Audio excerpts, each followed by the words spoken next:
Welcome you all. මම දමිත. අපි බලමු කොහොමද අද මේ tools ටික tool bar එකේ pin කරගන්නේ shortcuts විදිහට add කරගන්නේ කොහොමද ඊට පස්සේ keyboard shortcuts ටික කොහොමද වෙනස් කරගන්නේ කියලා බලමු මේ වීඩියෝ එකේදී. මම මුලින්ම යනවා එක tool එකක් select කරගෙන ඔයාලට පේනවා මෙතන තියෙනවා dot තුනක්. ඒ කියන්නේ ඒක setting වගේ tab එකක්. එතනින් අපිට පුළුවන් මෙතන දැන් මේකේ ටික් එක වඩලා දෙනවා print toolbar කියන එකට. අපි ඒක නැති එකකට ගිහිල්ලා ගත්තොත් ටික් එක දැම්මම ඔයාලට පේනවා මේ toolbar එකට add කරපු feature එක add වුණා. ඊට පස්සේ අපිට මේක ඕන නම් customize කරලා change කරගන්න පුළුවන් තියෙන mode එක. අපිට ආයේ මේක ඕනේ නැත්නම් ආයේ කලින් විදිහටම ගිහිල්ලා මේ ටික් එක untick කරන්න පුළුවන්. ඒ විදිහට අපිට පුළුවන් මේ toolbar එක customize කරගන්න. ඊට පස්සේ අපි keyboard එකේ S press කරාම අපිට පේනවා මෙතන design shortcuts ටික.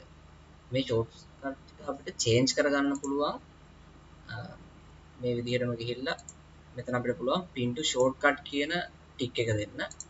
දැන් ඔයගොල්ලෝ බලමු අපි S එක press කරාම ඒකත් shortcut set එකට include වෙලා තියෙනවා. ඒ විදිහට අපිට ආයෙ ඕනනම් remove කරගන්නත් පුළුවන්. මේ විදිහට අපිට පුළුවන් අපේ වැඩ ටික lazy කරගන්න අපිට ඕන විදිහට customize කරගෙන ඊට පස්සේ අපිට තව දෙයක් කරන්න පුළුවන් මෙතනදී.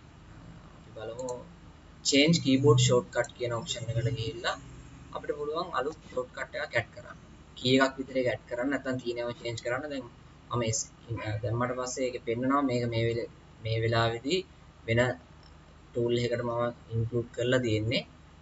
shift එකයි s එකයි වගේ ඒකත් include කරලා තියෙනවා. ඒකට එහෙම අලුත් අපිට shortcut key එකක් මේ විදිහට මේකට add කරගන්න පුළුවන්. කලින් include කරපු නැති.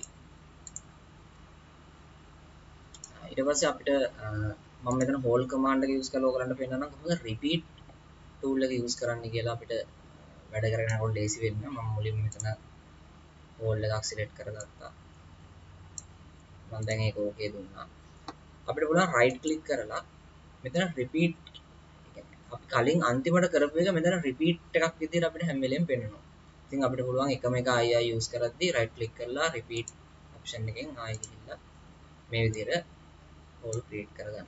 අපි වෙන මොකක් හරි option එකක් use කරත් right click කරාම මේක මෙතනින් අපිට පෙන්නනවා. මම හිතනවා මේකෙන් ඔයාලට ඔයාලගේ design සහ අනිත් හැමදේම කරද්දී tools use කරද්දී lazy වෙයි කියලා. ඒක තමයි මේ විදිහට අපිට customize කරගන්න fusion එකෙන් අපිට දීලා තියෙන්නේ. Thanks for watching.